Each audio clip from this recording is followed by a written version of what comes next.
नमस्कार दोस्तों, TNC bullet series में आपका हार्दिक स्वागत और अभिनंदन है। जैसा कि आपको पता है कि अर्ली मॉर्निंग 7 AM जो है वो हम एक important topic TNC bullet series के माध्यम से आपके पास में लेके आते हैं। वो टॉपिक जो है वो एग्जाम की दृष्टि से काफ़ी ज़्यादा इंपॉर्टेंट होता है। बहुत सारे जो है वो उसमें से क्वेश्चन निकल के आते हैं और साथ के साथ जो आगे पढ़ने के लिए भी वो टॉपिक हमारे लिए जो है वो एसेंशियल होता है। उसी कड़ी में जो है वो आज हमारे पास में रहेगा दोस्तों cell and its organelle. Cell and its organelle जो है हमारे पास में थोड़ा बड़ा टॉपिक है, इसलिए हमने इसकी जो है वो 2 क्लास बनाई है। एक क्लास जो है वो आज हो जाएगी और एक क्लास जो है हमारे पास में कल होगी। आज की क्लास के अंदर जो हम सेल पढ़ेंगे, देन उसके बाद जो है उसकी बेसिक स्ट्रक्चर पढ़ेंगे, कौन कौन से छोटे मोटे ऑर्गेनेल्स हैं उनके नाम पढ़ेंगे। देन उसके बाद में प्लाज्मा मेम्ब्रेन कौन सी होती है, न्यूक्लियस क्या होता है, साइटोप्लाज्म क्या होता है, इन सब के बारे में जो है वो छोटा छोटा डिस्कशन करेंगे। देन उसके बाद जो सेकंड क्लास आएगी वो आएगी इसके ऑर्गेनेल्स पे। ऑर्गेनेल्स में जितने भी हमारे पास में ऑर्गेनेल्स है, चाहे वो माइटोकॉन्ड्रिया हो, चाहे वो गोल्जी अपरेटस हो, चाहे वो हमारे पास में जो है वो लाइसोसोम हो, चाहे वो हमारे पास में राइबोसोम हो, चाहे एंडोप्लाज्मिक रेटिकुलम हो, जितने भी हमारे पास में जो ऑर्गेनेल्स बचे उन सब के बारे में जो है वो डिस्कशन करेंगे। न सिर्फ ये क्लास न सिर्फ जो है वो एग्जाम की दृष्टि से इंपॉर्टेंट है, बल्कि दोस्तों ये हमें आगे कोई भी चीज़ समझने के लिए जो है वो उसके लिए भी ज़रूरी है। क्योंकि अगर हम कहें कि मेडिकल साइंस की बात करें तो सबसे छोटी और मेन जो है वो यही आ जाती है सेल। जीरो से जो शुरुआत करने वाली चीज़ है वो हमारे पास में सेल। अगर आप मेडिकल साइंस में घुस रहे हो या एनाटॉमी फिजियोलॉजी में एंट्री भी कर रहे हो, बायोलॉजी का जहाँ नाम भी आ जाता है, तो वहाँ पे हमें स्टार्टिंग जो है वो सेल से ही करनी पड़ेगी। बहुत अच्छा और बहुत डिटेल में जो है वो हम एक्सप्लेनेशन लेके आए हैं ताकि सारी चीज़ें जो है वो क्रिस्टल क्लियर हो चुके। बहुत सारे बच्चों के मैसेज भी आते हैं कि पढ़ने का तरीका जो है वो, पढ़ाने का जो तरीका है वो बहुत अच्छा है और बहुत खुशी भी मिलती है कि दोस्तों मेरा पढ़ाया हुआ तरीका जो है वो आपको अच्छा लगता है। मेरा जो है वो एम, मैं आपको बताऊं दोस्तों, मेरा एम यही होता है कि आपको वो चीज़ समझ में आनी चाहिए, चाहे कैसे भी आए, स्टोरी के माध्यम से आए चाहे कैसे भी आए, वो चीज़ समझ में आनी चाहिए। बहुत जितने भी बड़े बड़े टीचर हैं, जैसे ओझा सर हो गए, खान सर हो गए या फिर दिव्य कीर्ति सर हो गए, उनका भी ये जो है वो हमारे पास में स्टेटमेंट है कि वो ये कहते हैं कि टीचर वो होता है जो स्टूडेंट को उसके लेवल पे आके पढ़ाए। ठीक है, तो स्टूडेंट को जो है वो तलाशो मत बल्कि तराशो। बहुत सारे कोचिंग इंस्टीट्यूट वाले जो है स्टूडेंटों को तलाशते हैं, जो अच्छा बंदा टैलेंटेड है, लगता है कि ये पेपर क्लियर कर सकता है, तो उसके ऊपर ध्यान देते हैं। भाई वो तो वैसे भी टैलेंटेड है, वो तो वैसे भी जो है वो एग्जाम क्लियर कर लेगा। बात होती है तराशना, तलाशना नहीं। तलाश तो कोई भी कर लेगा कि ठीक है हाँ ये अच्छा टैलेंटेड है, देन उसके बाद बातचीत कर ली, उसके से जग बोल दिया कि हाँ ठीक है, जैसे सिलेक्शन हो जाए देन उसके बाद जो है वो थोड़ा हमारी कोचिंग के बारे में बोल दो, ये सब चीज़ चलती है। लेकिन मेन चीज़ होती है तराशना। जो स्टूडेंट कर नहीं पा रहा उसको सपोर्ट करना, जिसको जो चीज़ समझ में नहीं आ रही उसको उसके लेवल पे जाके समझाना, तो वो चीज़ होती है। तो मैं जो है वो तलाशने में बिलीव करता हूँ, तराशने में बिलीव करता हूँ, न कि तलाशने में। तो चलो आगे बढ़ते हैं और चलते हैं, स्टार्टिंग करते हैं दोस्तों। हम क्वेश्चन आंसर हम बात करते हैं कि जो आज हम सेल पढ़ेंगे उसमें कैसे क्वेश्चन आंसर निकल के आएंगे।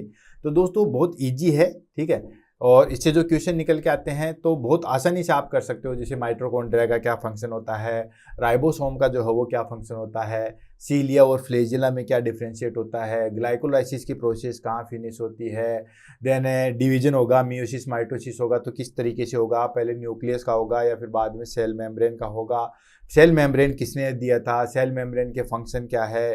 तो बहुत सारी चीज़ें जो है वो इसके स्ट्रक्चर से रिलेटेड, उससे फंक्शन से रिलेटेड, देन उसकी जो है वो फिजियोलॉजी से रिलेटेड, ये सारे एग्जाम में जो है वो क्वेश्चन आते हैं। और साथ के साथ सेल जो है वैसे भी बेसिक चीज़ों को जो है वो समझने के लिए भी जो है वो हमारे पास में काफ़ी ज़्यादा इंपॉर्टेंट होती है। तो देर ना करते हुए जो है वो आगे बढ़ते हैं और इसको जो है वो डिस्कस करते हैं और चलते हैं।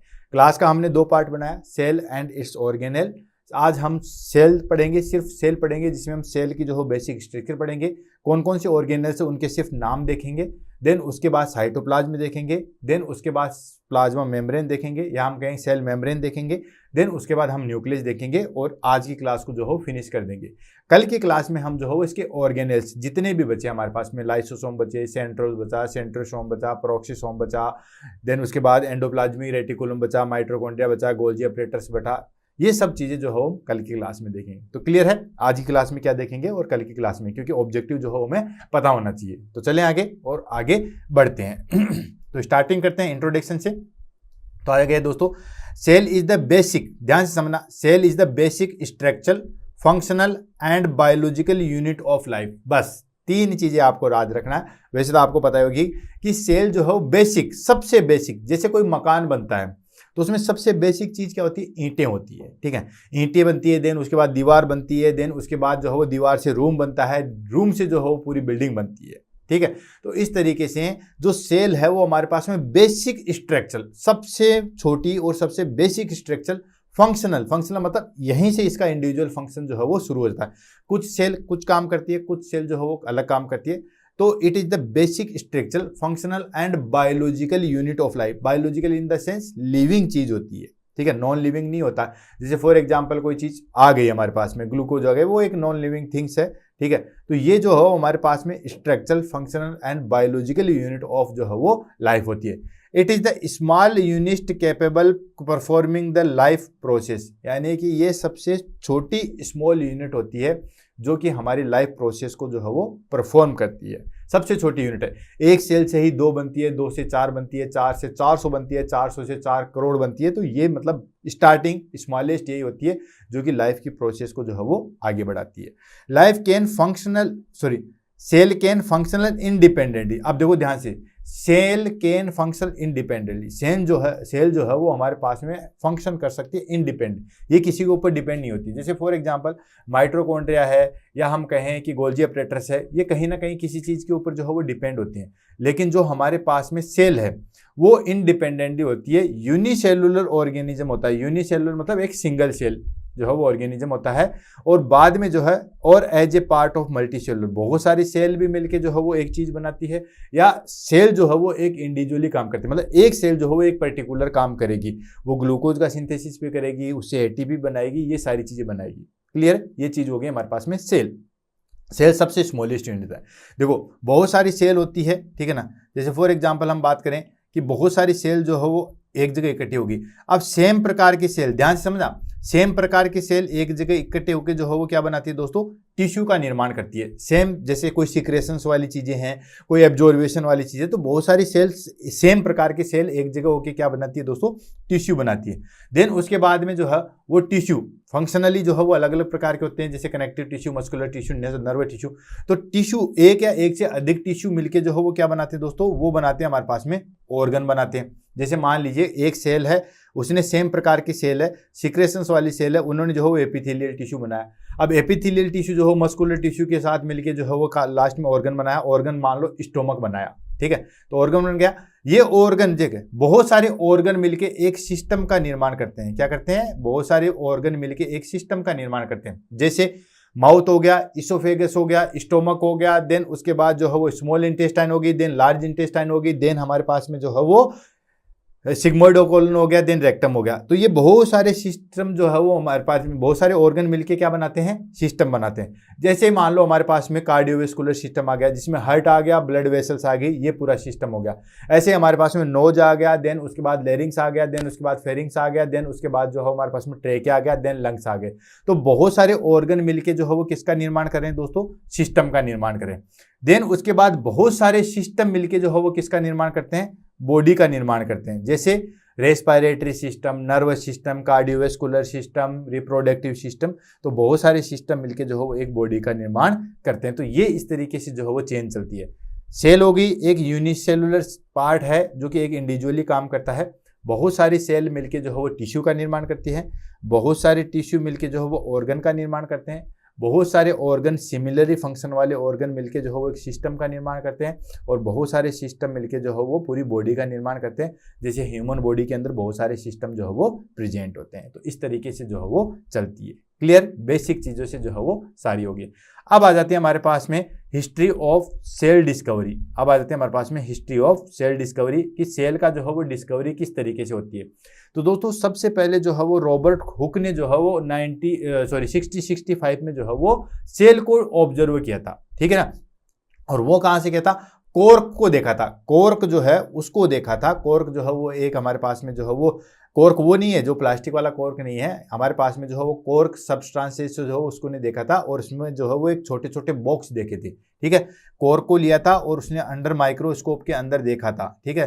तो उस कॉर्क के अंदर उसने छोटे छोटे जो है ब्लॉक लाइक स्ट्रक्चर, जिस तरीके से बिल्डिंग में बहुत सारे कमरे नहीं होते वैसे ब्लॉक लाइक स्ट्रक्चर जो है वो देखी थी। उन्होंने उसको जो है वो क्या कहा था, सेल कहा था। तो Robert Hooke discover the cell. अगर आपसे एग्जाम में पूछे कि सेल को जो है वो किसने डिस्कवर किया था, तो रॉबर्ट हुक ने जो है वो सबसे पहले 1665 में जो है वो डिस्कवर किया था, 1665 में जो है वो उसने डिस्कवर किया था। उन्होंने ऑब्जर्व किया था a slice of cork under the microscope, cork की जो है वो एक स्लाइस लेके जो है वो उन्होंने माइक्रोस्कोप के अंदर जो है वो देखा था, और उन्होंने देखा ही कॉइंड देम टर्म सेल, और उन्होंने जो है बहुत सारे जो है वो चीजें देखी थी, उनको उन्होंने सेल नाम दिया because they resemble small compartment, ठीक है ना, छोटे छोटे कंपार्टमेंट बने हुए थे। कहते हैं ना कि उसकी सेल में है, या जेल में आपने देखा होगा स्पेशली, ठीक है ना, कि कौन सी सेल में वो कैदी है, ठीक है, तो सेल का मतलब होता है छोटे छोटे कंपार्टमेंट। तो उन्होंने क्या था, कोर्क को जो है वो एक स्लाइस काट के उस कोर्क को माइक्रोस्कोप में देखा था, तो उन्होंने छोटे छोटे ब्लॉक देखे थे, जैसे जेल में छोटी छोटी जो है वो ब्लॉक होते हैं, उनको सेल बोला जाता है, ठीक है ना। कौन सा कैदी कौन सी सेल में है, सुना भी होगा, मूवी के अंदर भी जो है वो सुना होगा, वैसे तो इतने कमजोरी इंग्लिश आपकी नहीं है, ये सारी चीजें जो है वो देखी होगी। तो उन्होंने देखा था और उन्होंने उसको नाम दिया था सेल। उसके बाद में जो है वो दोस्तों 1674 में जो है वो एंटन वॉन ल्यूकेनहॉक, ठीक है, एंटनी वॉन ल्यूकेनहॉक ने जो है वो लिविंग सेल देखा था। उन्होंने तो जो है वो डेड सेल देखा था, उन्होंने लिविंग सेल देखा था pond water using the microscope, ठीक है, तालाब के जो है वो पानी में लिविंग सेल देखा था। उन्होंने तो कोर के अंदर देखा था जो कि डेड थी, ठीक है, लेकिन छोटे छोटे कंपार्टमेंट बने हुए थे और उन्होंने उसको नाम दे दिया गया कि ये जो है वो सेल होते हैं। एक्चुअली सेल जो है वो उन्हीं से सेल लिया गया था, जो जेल वाली सेल नहीं थी, जो कंपार्टमेंट बने थे उन्हीं से लिया गया था, लेकिन यहाँ सेल अलग आ गया, ठीक है, क्योंकि सेल का तो आजकल आप जोक्स भी देखते होंगे, सेल जो है वो अलग अलग बोला जाता है, मोबाइल को भी सेल बोला जाता है, देन जो हमारे पास में बैटरी में जो चलता है उसको भी सेल बोला जाता है, देन ये जो बायोलॉजी में तो ये सेल कोशिका को सेल बोला जाता है, देन जो जेल के अंदर है उसको भी सेल बोला जाता है, ठीक है। तो ये अलग अलग तरीके से जो है वो नामकरण किया था। तो 1674 के अंदर एंटन वॉन ल्यूकेनहॉक ने सबसे पहले ऑब्जर्व किया था कि जो लिविंग सेल्स होती है उन्होंने जो है वो पॉन्ड वाटर के अंदर जो है वो देखा था। उसके बाद में 1838 एंड 39 में सेल्डन एंड सेजवान, ठीक है, सेल्डन एंड सेजवान ने जो है वो सेल थ्योरी दी थी, पूरी जो है वो सेल थ्योरी दी थी। सेल थ्योरी जो है उन्होंने इसलिए दी थी, सेल थ्योरी में उन्होंने बताया था कि सेल के अंदर और भी बहुत सारी चीज़ें होती है, उसका एक जेनेटिक मटेरियल होता है, उसकी एक बाउंड्री होती है, और वो बाउंड्री जो है वो डबल लेयर की होती है। तो इस तरीके से काफ़ी ज़्यादा जो है वो सेल के बारे में जो है वो एक्सप्लेनेशन किया था। देन उसके बाद 1855 में रुडोल्फ विल्चो ने जो है वो all cell all arise from pre existing cells उन्होंने बताया था, ठीक है, रुडोल्फ विल्चो ने जो है वो ये चीज़ बताया था कि जो भी सेल होती है ना वो अपनी पुरानी सेल से बनती है, कोई नई पैदा नहीं होती। नई पैदा इन द सेंस उसको जनरेट नहीं किया जा सकता। जैसे कोई कट लग गया तो वहां पे सेल जो है वो दूसरी वाली सेल ही नई सेल को बनाएगी, एक सेल 2 बनाएगी, 2 जो है वो 4 बनाएगी, 4 जो है वो 8 बनाएगी, 8 जो है वो 16 बनाएगी। तो हर एक सेल जो है वो पुरानी सेल से ही जो है वो बनती है। ऐसे जैसे हम लैब में जो है वो इसको पैदा नहीं कर सकते, ठीक है। तो रुडोल्फ विल्चो ने जो है वो ये चीजें दी थी कि जो भी सेल्स अराइज होती है, जो भी सेल्स बनती है, वो अपनी पुरानी सेल से ही जो है वो बनती है। और ये चीज आपको पता ही है, एक सेल होगी, फिर 1 से 2 होगी, 2 से 4, 4 से 8, 8 से 16, इसी तरीके से बनती है। चाहे तो आप जो है फर्टिलाइजेशन से शुरू कर लो, देन जायगोट, मोरोला, गेस्टुला, ये सब चीजें आपने जो है वो पढ़ी होगी। देन उसके बाद आता है दोस्तों सेल थ्योरी, ठीक है। सेल थ्योरी दी थी, किन्होंने दी थी? सेल्डन एंड सिचुआन ने जो है वो सेल थ्योरी दी थी। अब ये सेल थ्योरी जो है वो क्या कहती है, ठीक है, उस सेल थ्योरी में उन्होंने मोटी मोटी जो है वो 3 चीजें बताई थी। उसके बाद में एक चीज और ऐड की गई थी। 3 चीजें कौन कौन ने बताई थी? उन्होंने बताया था all living organism are made up of cells. जो भी लिविंग ऑर्गेनिज्म है वो किससे बनते हैं? सेल से बनते हैं। चाहे कोई भी लिविंग ले लो, ठीक है ना, जानवर हो गया, मनुष्य हो गया, प्लांट हो गया, जो भी लिविंग चीज है ना वो सेल से ही मिलकर बना होता है। ये चीज आपको बताइए। इवन प्लांट में भी जो है वो एक सेल प्रेजेंट होती है जिसको हम प्लांट सेल्स जो है वो बोला जाता है। सेकेंड पॉइंट दिया था the cell is the basic unit of structure and function in the living organism. अभी आपने डिस्कस किया था कि सेल जो है बेसिक यूनिट होती है, कोई भी स्ट्रक्चर और फंक्शन की जो है जितने भी लिविंग ऑर्गेनिज्म है उसमें स्ट्रक्चर और फंक्शनल जो है वो यूनिट कौन सी होती है? सेल होती है। देन थर्ड पॉइंट दिया था all cell all arise from pre existing cells, ठीक है। जो भी सेल्स होती है वो कहाँ से अराइज होती है? जो ऑलरेडी पहले से सेल्स है वहां से जो है वो अराइज होती है। तो ये सेल थ्योरी दी थी। बाद में एक नया मॉडर्न जो है वो कंसेप्ट और ऐड किया था। मॉडर्न कंसेप्ट क्या था? जब इलेक्ट्रॉन माइक्रोस्कोप जो है वो आया था, फिर उन्होंने मॉडर्न कंसेप्ट दिया था, वो दिया था all cell content genetic material. हर एक सेल जो है वो एक जेनेटिक मटेरियल रखती है, जिसको हम क्या कहते हैं दोस्तों? DNA, deoxyribonucleic acid. हर सेल्स जो है वो अपने अंदर जेनेटिक मटेरियल रखती है। Which passed from one generation to next. और आपको पता ही है कि सबसे पहले जो हो हमारे पास में जो डीएनए होता है उसका रेप्लिकेशन होता है, वो रेप्लिकेशन दो अलग अलग जगहों पे चलता है, फिर सेल का डिवाइडेशन होता है, ठीक है ना। आपने मियोसिस माइटोसिस सुना होगा, ठीक है। तो जो हमारे पास में माइटोसिस थी उसमें तो हमारे पास में जेनेटिक मटेरियल है उनकी संख्या सेम होती है, लेकिन जो मियोसिस होता है स्पेशली जो रिप्रोडक्टिव सेल्स में चलता है उसमें जो हो हमारे पास में जेनेटिक मटेरियल क्रोमोसोम की संख्या जो है वो आधी हो जाती है, और ये एक जनरेशन से दूसरे जनरेशन में जो है वो सर्कुलेट होता है, और यही सारी चीजें जो है वो मेंटेन करता है। All biochemical activities occur within the cells. जो भी बायोकेमिकल एक्टिविटीज है, एनर्जी प्रोडक्शन की हो, चाहे मेटाबॉलिज्म की हो, चाहे डाइजेशन की हो, चाहे कोई भी चीज हो, वो सारी की सारी किसके अंदर होती है दोस्तों? सेल के अंदर होती है। अभी हम पढ़ेंगे कि राइबोसोम किस तरीके से प्रोटीन का सिंथेसिस करता है, माइटोकॉन्ड्रिया किस तरीके से एनर्जी बनाता है, देन उसके बाद जो है हमारे पास में लाइसोसोम जो है वो किस तरीके से सेल में जो है वो किल करता है। तो ये सारी चीजें एक्टिविटी ना, जो भी बायोकेमिकल एक्टिविटी ना, वो एक सेल के अंदर होती है, और हर सेल जो है वो अलग अलग तरीके से जो है वो इंडिविजुअली काम करती है। एक सेल ने अगर ऑक्सीजन ले लिया तो दूसरी वाली जो है वो अलग से अपना सेपरेट जो है वो ग्लाइकोलाइसिस की प्रोसेस जो है वो करेगी। देन उसके बाद आता है हमारे पास में उनकी स्ट्रक्चर के आधार पे आ गया type of cells. Type of cells यानी कि सेल्स जो कितने टाइप की होती है, तो बेसिकली जो है वो इनकी कहें कि हम इनकी स्ट्रक्चर और फंक्शन के आधार पे जो है बेसिकली सेल को जो है वो दो तरीके से डिवाइड किया गया था, एक प्रोकैरियोटिक सेल्स और एक होता है यूकैरियोटिक सेल्स, ठीक है। तो दो कैटेगरी में सेल्स को डिवाइड किया गया था, प्रोकैरियोटिक सेल्स और दूसरी आती है हमारे पास में यूकैरियोटिक सेल्स। अब देखो इसमें मोटा मोटी में जो है वो एक डिफरेंशिएट बताता हूं यहीं पे, बाकी सारी चीजें जो है वो आपकी निकल के आ जाएगी। प्रोकैरियोटिक सेल्स जो है वो दोस्तों अनडेवलप्ड टाइप से होती है, ठीक है ना। अनडेवलप्ड होती है, उतनी ग्रोथ जो है उनमें नहीं होती है, ठीक है। और जो हमारे पास में यूकैरियोटिक सेल्स थी वो काफी वेल डेवलप्ड होती है, जिसको हम एडवांस सेल्स भी जो है वो कहा जाता है। अब देखो जो सेल्स अनडेवलप्ड है या प्रॉपर तरीके से डेवलप नहीं है, उसमें बाकी चीजें भी उसी तरीके से रहेगी, यानी कि ऑर्गेनेल्स भी ऐसे ही रहेंगे, माइटोकॉन्ड्रिया भी प्रॉपर नहीं होगा, उसकी जगह मीजोसोम रहेगा, जो जेनेटिक मटेरियल है डीएनए वो भी जो है वो न्यूक्लियोइड फेज में रहेगा या क्रोमेटिड फेज में रहेगा, या सिंगल टाइप का जो है वो डीएनए रहेगा, उसमें हमारे पास में रिप्रोडक्शन भी इस तरीके से रहेगा, ये सारी चीजें रहेगी, ठीक है। जबकि जो यूकैरियोटिक सेल्स है जिसको हमने एडवांस सेल्स कहा था, जैसे हम लोग हैं हमारे अंदर जो है वो यूकैरियोटिक सेल्स होती है, तो यूकैरियोटिक जो है वेल डेवलप्ड होती है, पूरे ऑर्गन्स उसके अच्छे तरीके से मेम्ब्रेन कवर किए हुए रहते हैं, हर का जो है वो इंडिविजुअल फंक्शन होता है, सारी चीजें करते हैं। तो ये हो गई प्रोकैरियोटिक और यूकैरियोटिक। फटाफट लेते हैं, देन उसके बाद चार्ट में जो है वो हम समझ लेंगे। प्रोकैरियोटिक सेल्स को जो है प्रीमेटिव सेल्स के नाम से भी जानते हैं। Primitive cells in the sense कि जो अभी अभी जो है वो प्रीमेच्योर टाइप से जो है वो सेल होती है।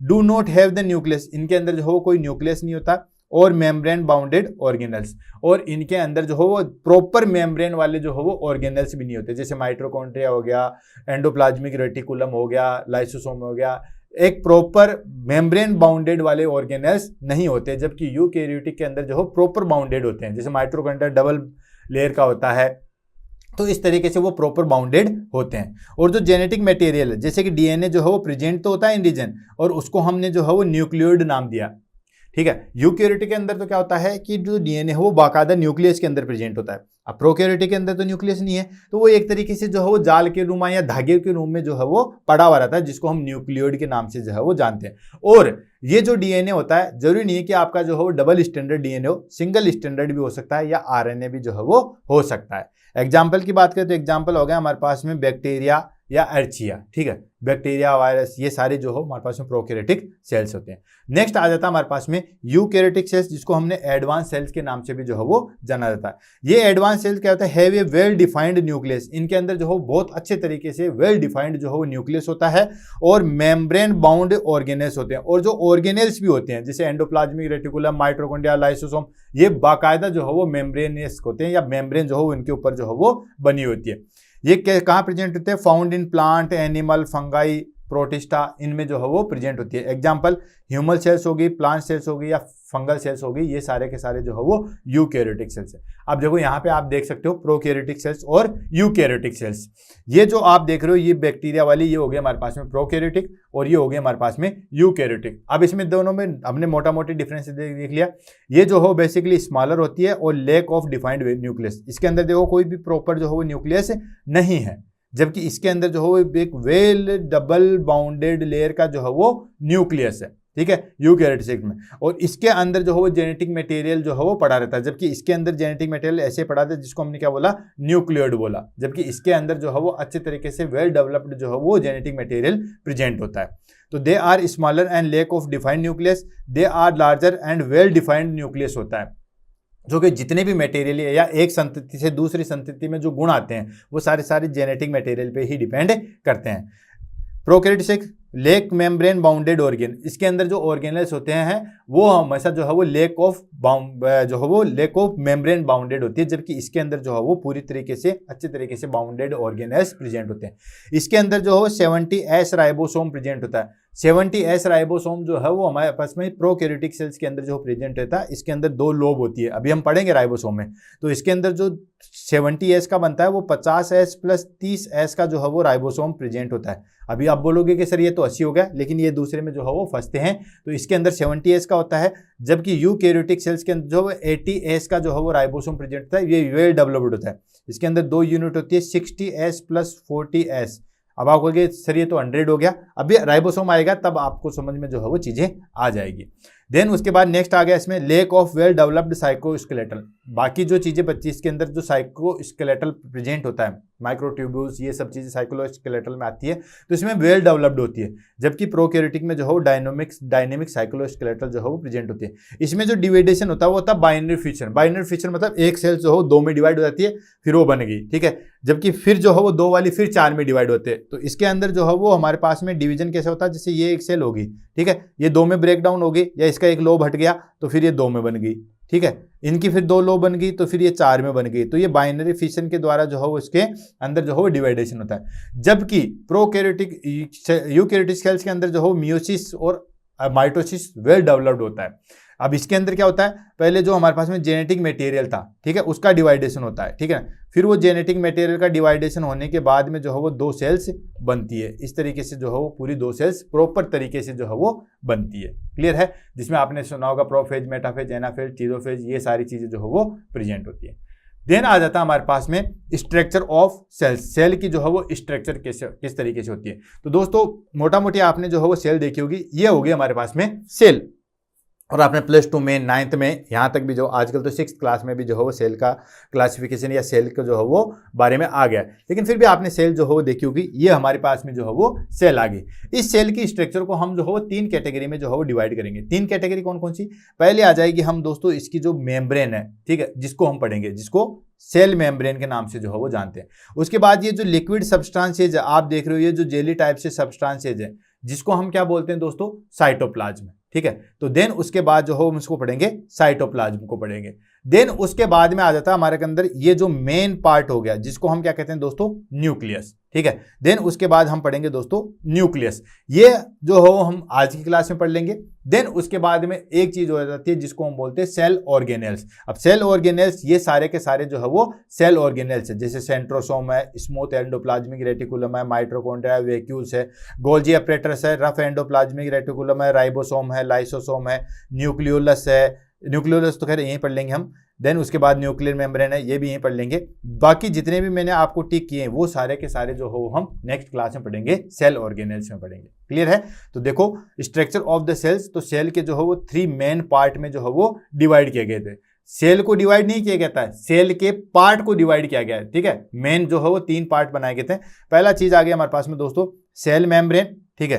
तो जो बाहर वाली है जिसको हम सेल मेम्ब्रेन के नाम से या प्लाज्मा मेम्ब्रेन के नाम से भी जो है वो जानते हैं, तो यहाँ पे कंफ्यूज नहीं होना, सेल मेम्ब्रेन या फिर प्लाज्मा मेम्ब्रेन जो है वो एक ही चीज है। ये जो आप ले रहे हो, ठीक है ना, ये जो बाहर वाली चीजें आप देख रहे हो, ये है हमारे पास में दोस्तों सेल मेम्ब्रेन या फिर प्लाज्मा मेम्ब्रेन। क्लियर है। अब सेल मेम्ब्रेन या प्लाज्मा मेम्ब्रेन जो है, अब देखो सेल वॉल मत बोल देना, सेल वॉल जो है वो प्लांट में प्रेजेंट होती है, एनिमल्स में कोई भी जो है वो सेल वॉल प्रेजेंट नहीं होती है, जबकि प्लांट के अंदर जो है वो सेल वॉल जो है वो प्रेजेंट होती है। और ये क्या होते हैं, डबल लेयर की जो है वो चीज होती है, जो कि कंट्रोल मोमेंट एंड सब्सटेंसेज, ये जितने भी हमारे पास में जो सब्सटेंसेज है, ठीक है, उनके मोमेंट को जो है वो कंट्रोल करती है, आउटर लेयर होती है। क्लियर। सेकेंड पार्ट आ जाता है इसका साइटोप्लाज्म। साइटोप्लाज्म जो लिक्विड सब्सटेंसेज हैं जो आप देख रहे हो, जिसको मैंने अभी डॉट से बताया था, ये क्या आ गया दोस्तों, हमारे पास में साइटोप्लाज्म होता है, जिसके अंदर बहुत सारे ऑर्गेनेल्स जो है वो प्रेजेंट होते हैं और अपनी मेटाबॉलिक एक्टिविटी जो है वो करते रहते हैं। माइटोकॉन्ड्रिया अपना अलग काम करेगा, एंडोप्लाज्मिक रेटिकुलम अपना अलग काम करेगी, गोल्जी अपरेटस अपना अलग काम करेगा, सेंट्रोसोम अलग करेगा, सेंट्रोमियर अलग करेगा, फ्लैजिला अलग काम करेगा। ठीक है, तो कंटेंट ऑर्गेनेल्स, इसके अंदर बहुत सारे ऑर्गेनेल्स होते हैं वेयर मेटाबॉलिक एक्टिविटीज, अगर जहां पर मेटाबॉलिक एक्टिविटी जो है वो करते हैं। नेक्स्ट आ जाता है दोस्तों न्यूक्लियस। न्यूक्लियस आ गया मेन जो पार्ट हो गया, जो भी जेनेटिक मटेरियल इसके अंदर आ गया, ये आ गया हमारे पास में दोस्तों न्यूक्लियस। ठीक है, तो कंट्रोल सेल फंक्शन, ये न्यूक्लियस ही जो है वो पूरे सेल के फंक्शन को जो है वो कंट्रोल करता है। एंड कंटेंट जेनेटिक मटेरियल, जो भी जेनेटिक मटेरियल होता है जो कि एक सेल से दूसरी सेल में जाता है, या जो भी गुण जो है वो एक पर्सन से दूसरे पर्सन में जाते हैं, वो डीएनए के माध्यम से जाते हैं। ये आपको बताइए, ये इनको कंट्रोल कौन करता है दोस्तों, न्यूक्लियस। और यही आज की क्लास के अंदर हम पढ़ेंगे। बाकी जो सेल ऑर्गेनेल्स है वो हम जो है वो कल की क्लास के अंदर पढ़ेंगे। तो ये बेसिक स्ट्रक्चर हो गया हमारे पास में सेल की।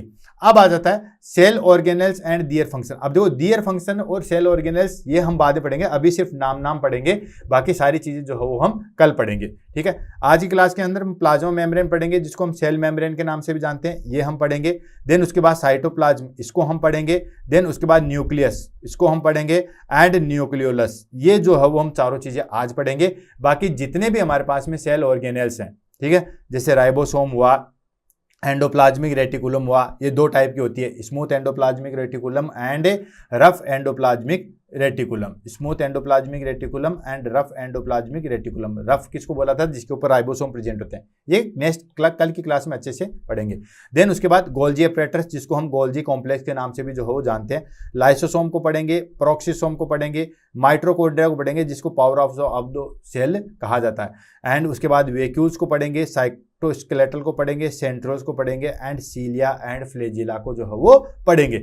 मतलब टोटल आज 4 हम पढ़ेंगे, बाकी 10 जितने भी ऑर्गेनेल्स है वो हम कल पढ़ेंगे। कल में हम सारी चीजें, इनकी स्ट्रक्चर, इनके फंक्शन, क्या क्या चीजें होती है, वो सारी चीजें हम जो है वो कल देखेंगे। अब हम ले लेते हैं आज की क्लास का मटेरियल, दैट इज कॉल्ड, पहले सेल मेम्ब्रेन पढ़ेंगे, देन उसके बाद हम जो है वो साइटोप्लाज्म पढ़ेंगे, देन उसके बाद हम जो है वो न्यूक्लियस पढ़ेंगे। सबसे पहले सेल मेम्ब्रेन, उसकी स्ट्रक्चर, क्या फंक्शन होता है, किस तरीके से करता है, वो सारी चीज देखेंगे। और पढ़िए, क्योंकि सेल जो है वो काफी ज्यादा इंटरेस्टिंग है और आपको पता भी होना चाहिए। जब बेसिक चीज ही नहीं पता है तो फिर हम आगे कैसे बढ़ सकते हैं।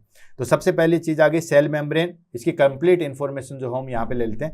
The cell membrane also known as plasma membrane. तो ये कंफ्यूज नहीं होना है, अगर आपको प्लाज्मा मेम्ब्रेन एग्जाम में दिया है तो उसको आप कैसे काउंट करोगे, एज ए सेल मेम्ब्रेन। तो प्लाज्मा मेम्ब्रेन और cell membrane is the semipermeable membrane that enclose the cytoplasm of the cell. यानी कि जो प्लाज्मा मेम्ब्रेन है या जो हमारे पास में सेल मेम्ब्रेन है, वो क्या करती है दोस्तों, वो हमारे पास में डबल लेयर की होती है। ठीक है, मैं इसको थोड़ा सा क्लीन कर लेता हूं ताकि सारी चीजें जो है आपको दिख जाए। तो जो हमारे पास में सेल वाल है, ठीक है, या हम कहें सेल वाल नहीं, सेल मेम्ब्रेन जो है, ठीक है, डबल लेयर की होती है, और जितने भी हमारे पास में सब्सटेंसेस है उसको जो है वो मेंटेन करके रहती है। और ये जो है वो सेमी प्रीमेबल होती है। सेमी प्रीमेबल का मतलब होता है अर्धपारगम्य। अर्धपारगम्य इन द सेंस कि कौन सी चीज अंदर आनी चाहिए, कौन सी चीज नहीं आनी चाहिए, वो इसके ऊपर जो है वो डिपेंड करता है। ठीक है, it play a crucial role in the maintain of cell integrity. ये जो है वो सेल की इंटीग्रिटी, यानी कि इसको जो है वो साइज शेप में मेंटेन करने के लिए जो है मेन रोल जो है वो प्ले करती है। साथ के साथ ये कम्युनिकेशन में हेल्प करती है। अब कम्युनिकेशन कौन सा, ये बोलने वाला कम्युनिकेशन नहीं, एक सेल दूसरे सेल से जो है वो जुड़ी होती है, उनके बीच में जो है वो कम्युनिकेशन का काम करती है। एंड ट्रांसपोर्ट ऑफ सब्सटेंसेज, कौन सा सब्सटेंसेज अंदर आना है, कौन सा सब्सटेंसेज बाहर आना है, इसको भी जो है वो मेंटेन करती है। सोडियम अंदर जाएगा, वाटर बाहर जाएगा, इन सबको भी जो है वो मेंटेन करती है। तो ये जो है वो हमारे पास में सेल इंटीग्रिटी, कम्युनिकेशन और ट्रांसपोर्ट ऑफ सब्सटेंसेज में जो है वो मेन रोल प्ले करती है। देन उसके बाद आता है हमारे पास में structure of cell membrane. Cell membrane की जो है वो हम स्ट्रक्चर ले लेते हैं। तो दोस्तों सेल मेम्ब्रेन की जो स्ट्रक्चर की हम बात करें तो सेल मेम्ब्रेन के बहुत सारे मॉडल जो है वो दिए गए हैं, लेकिन जो सबसे इंपॉर्टेंट या सबसे जो बेसिक मॉडल था वो था फ्लूइड मोज़ेक मॉडल।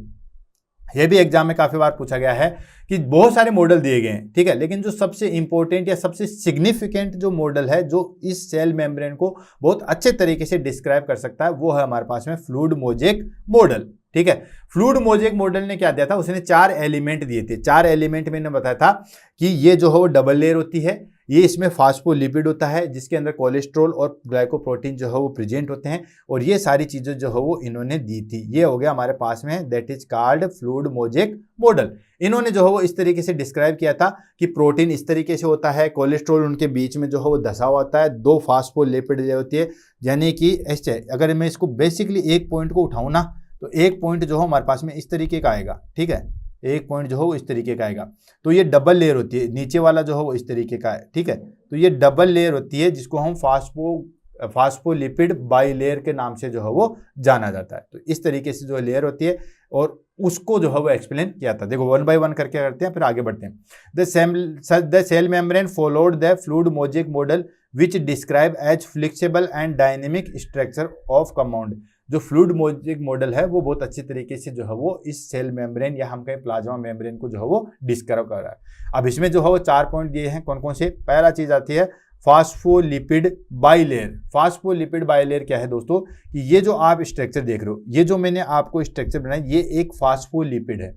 फास्फो और लिपिड क्यों बोला दोस्तों, ये हमारे पास में जो है वो कंपाउंड लिपिड का एक टाइप होता है। एक सिंपल लिपिड होता है, एक कंपाउंड लिपिड होती है, ठीक है। कंपाउंड लिपिड में क्या होता है, नॉन जो है वो लिपिड सब्सटेंसेस भी जो है वो ऐड होते हैं। अब इसमें फोस्फोट और लिपिड दोनों जो है वो कमांड होते हैं, इसको बोला फास्फोलिपिड। बाइलेयर क्यों बोला दोस्तों, बाइलेयर इसलिए कि ऐसे और ऐसे अगर ऐसे ही अटैच होते, ठीक है ना, अगर ये सिंपल ऐसे ही अटैच होती और एक पूरी लेयर जो है वो बना देती तो हम इसको सिंगल लेयर बोलते हैं। लेकिन ऐसे ही ऊपर की साइड में होती है और ऐसे नीचे की साइड में होती है। देखो जूम करके देख लो, ये स्ट्रक्चर आप देख रहे हो, ये हो गई, ये यहाँ तक फिनिश हो गई और नीचे से भी जो है वो इस तरीके से बनी हुई है, ठीक है। तो इसको हमने क्या बोला दोस्तों, इसको हमने बोला है दोस्तों फास्फोलिपिड बाइलेयर। क्या बोला, फास्फोलिपिड बाइलेयर, जो कि फ्लूइड मोज़ेक मॉडल जो है बहुत अच्छे तरीके से डिस्क्राइब कर चुका है। क्लियर।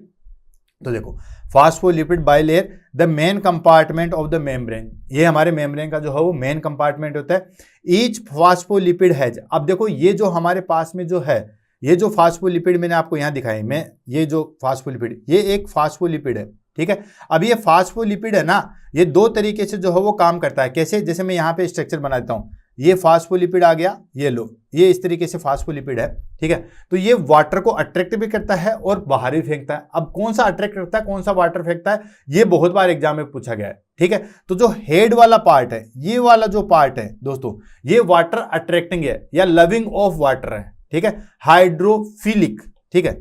तो ऊपर वाला जो हाइड्रोफिलिक, ईच फास्फोलिपिड हैज, ये तो हो गया हमारे पास में फास्फोलिपिड। तो ईच फास्फोलिपिड की अगर हम बात करेंगे तो जो ऊपर वाला है हाइड्रोफिलिक पार्ट होता है, एक हाइड्रोफोबिक होता है। हाइड्रोफिलिक का मतलब होता है लविंग ऑफ वाटर, फिलिक, ठीक है, फील करता है। हाइड्रोफोबिक, फोबिक मतलब डरा हुआ, वो वाटर को जो है वो बाहर फेंकता है। तो हाइड्रोफिलिक मतलब वाटर अट्रैक्टिंग, और ये होता है हेड। ये जो ऊपर वाला पार्ट है, ये हमारे पास में जो है वो कौन सा होता है दोस्तों, ये फोस्फेट और ग्लिसरॉल का जो है बना होता है, और ये वाटर को जो है वो खींचता है। क्लियर। सेकंड आ गया हाइड्रोफोबिक, जिसको हम हाइड्रो रिपेलिंग नाम से जानते हैं। ये टेल्स होते हैं, ये क्या होते हैं, ये फैटी एसिड के बने होते हैं और ये वाटर को जो है वो बाहर फेंकते हैं। क्लियर। तो यूं समझिए कि जब हमें सेल के अंदर वाटर ज्यादा चाहिए होता है तो हाइड्रोफिलिक वाला पार्ट जो है वो एक्टिव होता है, हेड वाला पार्ट एक्टिव होता है और ज्यादा से ज्यादा वाटर को खींचता है। और जैसे वाटर को हमें बाहर फेंकना होता है तो जो टेल वाला पार्ट है, ठीक है, जो हमारे पास में फैटी एसिड का बना होता है, वो उस वाटर को बाहर फेंकता है, हाइड्रोफिलिक और हाइड्रोफोबिक। क्लियर है। एंड ये दोनों मिलके जो है फॉर्म ए बाइलेयर, ये दोनों मिलके जो है वो बाइलेयर बनाते हैं। बाइलेयर इन द सेंस कि एक ऐसे और एक नीचे की साइड में मिलके जो है वो बाइलेयर बनाते हैं, with the hydrophobic tail facing inward the hydrophilic fed towards. यानी कि किस तरीके से बनाएंगे, देखो समझो ध्यान से, बाइलेयर बनाते हैं वो कैसे बनते हैं, hydrophobic tail facing toward the hydrophilic head towards, इस तरीके से है। तो ये जस्ट अपोजिट बनाएंगे, इस तरीके से जो है वो बनाते हैं, उल्टा बनाते हैं, ठीक है ना। जो हमारे पास में टेल वाला पार्ट वो एक साइड में, हाइड्रोफिलिक वाला जो है वो अपोजिट साइड में रहता है। क्लियर। नेक्स्ट आता है मेम्ब्रेन प्रोटीन, ठीक है। ये तो होगी लेयर, ये होगी हमारे पास में बाइफॉस्फोलिपिड लेयर। अब आ गए हमारे पास में दैट इज कॉल्ड प्रोटीन, ठीक है, ये होगी प्रोटीन। बीच बीच के अंदर जो है वो इसके अंदर प्रोटीन प्रेजेंट होती है, जिसको हम मेम्ब्रेन प्रोटीन के नाम से जानते हैं। मेम्ब्रेन प्रोटीन को अगर वो फ्रीली अटैच होती है, ठीक है, तो उसको हम प्रोटीन बोलते हैं। लेकिन उस मेम्ब्रेन के बीच में जो हमारे पास में डबल लेयर वाली लेयर थी, जिसको हमने फास्फोलिपिड वाली लेयर बोलता, उसके बीच बीच में प्रोटीन सब्सटेंसेस प्रेजेंट होते हैं, जिसको हमने क्या बोला, मेम्ब्रेन प्रोटीन। देखो, membrane protein are embedded within और attach in the lipid bilayer. जो हमारे पास में जो लिपिड बाइलेयर है उसके बीच बीच में जो है वो अटैच होती है।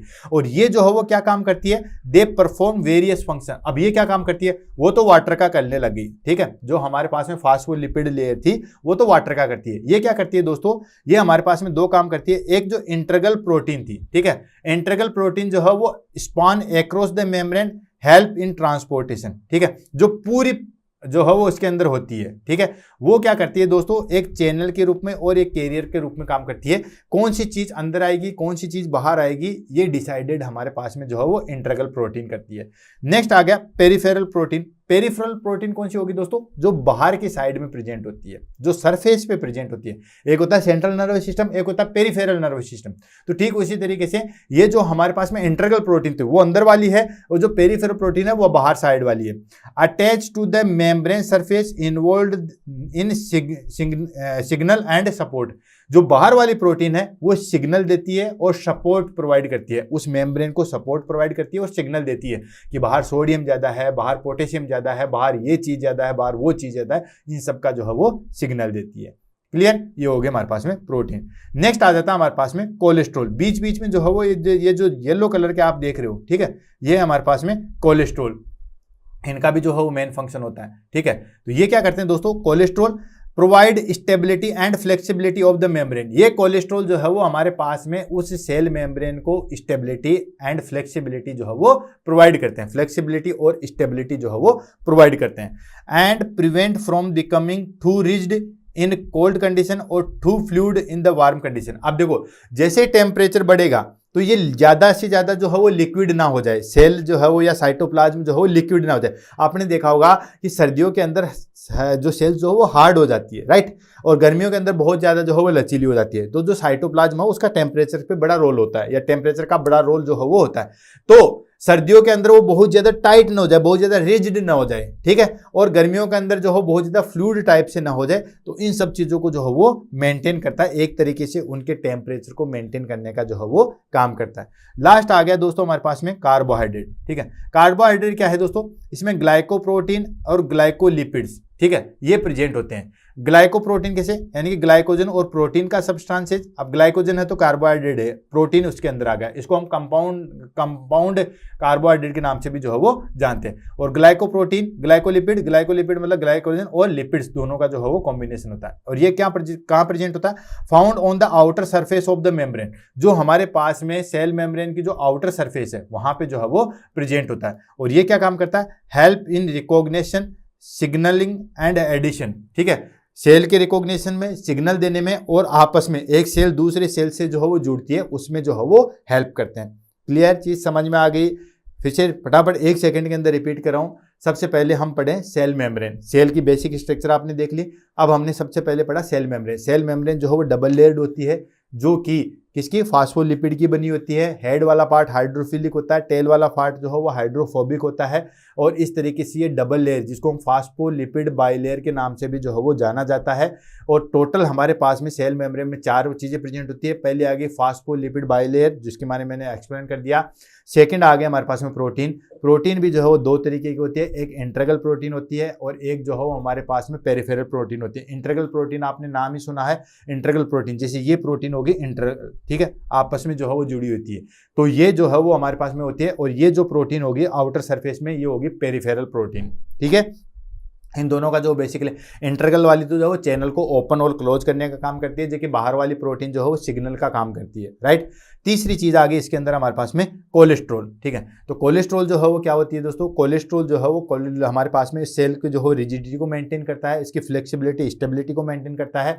और गर्मी में बहुत ज्यादा जो है वो लिक्विड ना हो जाए, सर्दियों में बहुत ज्यादा जो है वो रिजिड ना हो जाए, उसको मेंटेन करता है। और लास्ट में आ गया हमारे पास में दोस्तों, that is called carbohydrate substances, ठीक है, जिसमें हमारे पास में जो है वो ग्लाइकोप्रोटीन और ग्लाइकोलिपिड्स होते हैं, जो कि जो सेल मेम्ब्रेन होती है, प्लाज्मा मेम्ब्रेन होती है, उसके आउटर मेम्ब्रेन पे प्रेजेंट होते हैं। अब आ जाता है हमारे पास में function of cell membrane, cell membrane के जो है वो क्या फंक्शन है। अब अगर आपने स्ट्रक्चर अच्छे तरीके से समझी है तो फंक्शन बहुत समझ में आ जाएंगे। पहला आ जाता है सिलेक्टिव प्रीमेबिलिटी। प्रीमेबिलिटी क्या होता है दोस्तों? प्रीमेबिलिटी होता है किसी भी चीज को, आयंस को अंदर या बाहर करने की जो प्रोसेस होती है उसको हम बोलते हैं प्रीमेबिलिटी। सिलेक्टिव प्रीमेबिलिटी का मतलब हो गया कौन सी चीज अंदर आनी है, कौन सी चीज बाहर जानी है, वो हो गया, वो सिलेक्शन करते हैं, ठीक है ना। ऐसा नहीं है, देखो सिंपल प्रीमेबिलिटी होता है तो बाहर अगर ज्यादा चीज होती है तो वो अंदर आ जाती है, और अंदर जो चीज होती है वो बाहर चली जाती है, ये तो हो गया प्रीमेबिलिटी। सिलेक्टिव प्रीमेबिलिटी का मतलब होता है कि एक स्पेसिफिक मॉलिक्यूल अंदर आ सकता है और एक स्पेसिफिक मॉलिक्यूल ही जो हो बाहर जा सकता है, उसको बोलते हैं सिलेक्टिव प्रीमेबिलिटी। तो जो हमारे पास में सेल है, ठीक है, ये जैसे हमारे पास में सेल होगी, ये न्यूक्लियस हो गया, तो ये जो हमारे पास में सेल मेम्ब्रेन है, ठीक है, ये सेल मेम्ब्रेन जो है वो क्या होती है, सिलेक्टिव प्रीमेबिलिटी होती है, स्पेसिफिक सब्सटेंस को अंदर एंड आउट करती है। Regulate the entry and exit of substances, only specific molecule can pass through, ठीक है। सेलेक्टिव का मतलब हो गया कौन सा मॉलिक्यूल अंदर आ सकता है, कौन सा मॉलिक्यूल बाहर हो सकता है, उसमें सिलेक्शन होता है। देन सेकंड फंक्शन हो गया प्रोटेक्शन एंड स्ट्रक्चर सपोर्ट। ये आपको पता ही है, जो पूरे कवरिंग बनाए हुए रखती है, जिस तरीके से हमारे सोल्जर जो हो हमारे देश के किनारों पर रहते हैं, रक्षा करते हैं, प्रोटेक्ट करते हैं, ठीक उसी तरीके से ये भी जो है हमारे पास में प्रोटेक्शन करती है और स्ट्रक्चर सपोर्ट जो है वो करती है। प्रोटेक्ट इंटरनल सेल कंटेंट, ठीक है, जो भी सेल के अंदर कंटेंट है, जो भी ऑर्गेनेल्स है, जैसे mitochondria, centrosome, Golgi apparatus, Golgi lysosome, ये सब चीज इनको प्रोटेक्ट करती है और maintain cell shape, cell shape को जो है वो मेंटेन करती है। नेक्स्ट आ गया कम्युनिकेशन एंड सिग्नल ट्रांसड्यूशन, ठीक है, कम्युनिकेशन करती है, ऑफ कोर्स बार बार हम कह रहे हैं कि कम्युनिकेशन का काम करती है। कौन सी चीज अंदर आनी चाहिए, consist receptor protein to detect signal from the environment, ठीक है, एनवायरमेंट में सिग्नल जो है वो डिटेक्ट करके जो है वो प्रोवाइड करती है। हार्मोन एंड न्यूरोट्रांसमीटर इसमें जो है वो मेन रोल प्ले करते हैं। नेक्स्ट आ गया cell recognition. Cell recognition in the sense कि जो हमारे पास में ग्लाइकोप्रोटीन है और जो हमारे पास में ग्लाइकोलिपिड्स है, ये इम्यून रिस्पॉन्स एंड सेल को जो है वो रिकॉग्नाइज करते हैं। हर एक सेल को जो है वो पर्टिकुलर एक जो है वो आइडेंटिटी देते हैं। Glycoprotein and glycolipid help in immune response cell recognition, that is called जैसे disintegration self from the foreign cells. Next और लास्ट आ गया हमारे पास में ट्रांसपोर्ट ऑफ सब्सटेंसेस। ये चीज आपको पता ही है कि जो भी अंदर या बाहर जो भी ट्रांसपोर्ट करता है उसको एक्टिव एंड पैसिव जो है वो ट्रांसफर करता है। मूव मटेरियल इन और आउट, बाहर से अंदर लाना और अंदर से बाहर लाना, ठीक है, मटेरियल को, वो इसके थ्रू आता होता है। पैसिव और एक्टिव ट्रांसपोर्ट करता है। अब एक्टिव ट्रांसपोर्ट क्या होता है, पैसिव ट्रांसपोर्ट क्या होता है, इसको भी हम जो है वो ले लेते हैं कि एक्टिव ट्रांसपोर्ट क्या होता है, पैसिव ट्रांसपोर्ट क्या होता है। तो देखो सिंपल मीनिंग है, ठीक है, पहले एक्टिव ट्रांसपोर्ट और पैसिव ट्रांसपोर्ट को पढ़ लेते हैं, देन उसके बाद जो है इसके अंदर डिटेल में पढ़ेंगे। ये हमारे पास में सेल है, ठीक है ये चलो ये हमारे पास में सेल है और ये इसका हो गया न्यूक्लियस। अब अंदर कोई भी मान लो वेस्ट प्रोडक्ट है या कोई भी चीज बाहर से अंदर जानी है, ठीक है, और अंदर से जो हो वो कोई चीज बाहर आनी है। ट्रांसपोर्ट का मतलब हो गया। अब पैसिव ट्रांसपोर्ट क्या होता है दोस्तों, पैसिव ट्रांसपोर्ट होता है कि इसमें कोई एनर्जी का रिक्वायरमेंट नहीं होता है। सिंपल, जहां कहीं पे भी एनर्जी की बात आ जाए ना, दैट इज कॉल्ड पैसिव। जैसे फॉर एग्जांपल मैं कहूँ एक्टिव एक्सरसाइज। एक्टिव एक्सरसाइज कौन सी होगी दोस्तों, मैं खुद से हाथों को ऊपर नीचे कर रहा हूँ, फैला रहा हूँ, ये हो गया एक्टिव।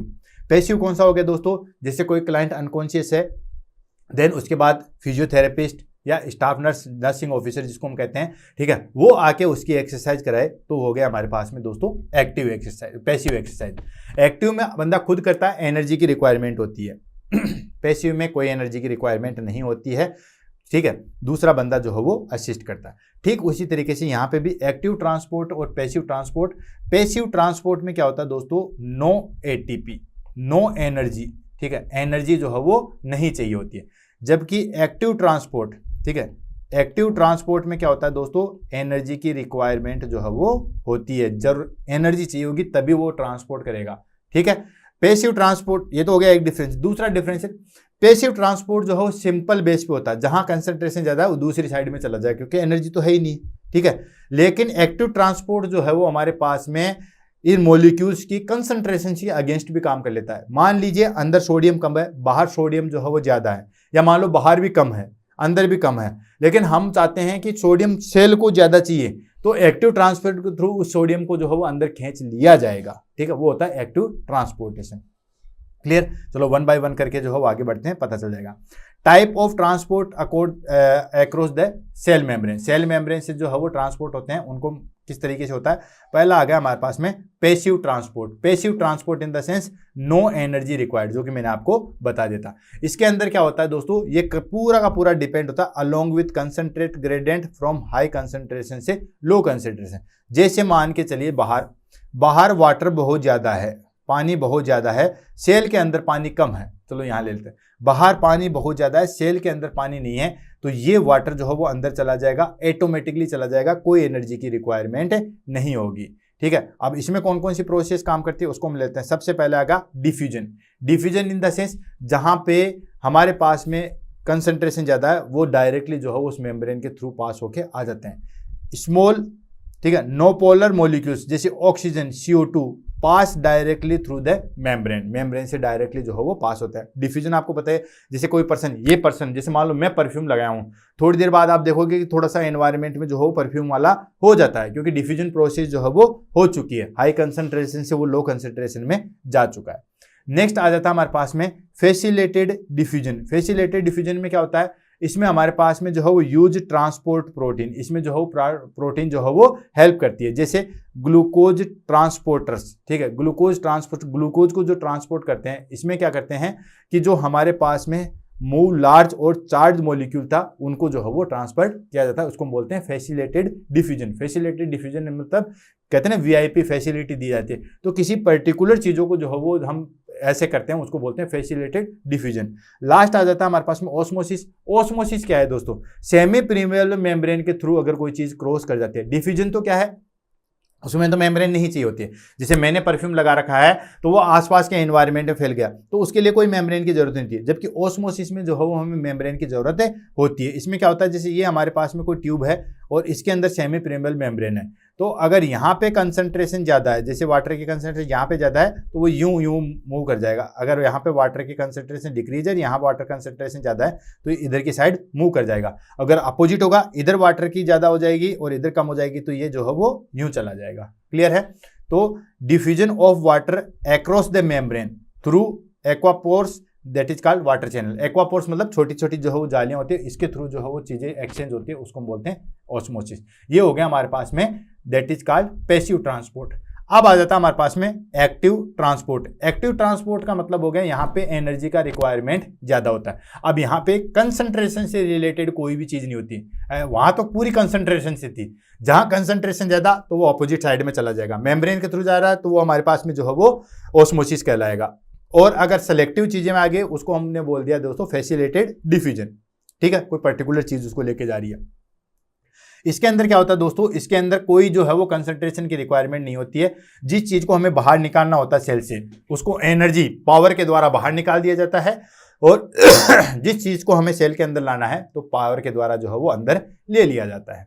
क्लियर? तो देखो, move substances against the concentration. आ गया ना यहाँ पे बात, एक एक चीज, एनर्जी की रिक्वायरमेंट होती है, कंसंट्रेशन, ये दो चीजों में जो है वो दोनों में डिफरेंशिएट होता है, जो कि मैंने आपको एक्सप्लेन कर दिया था।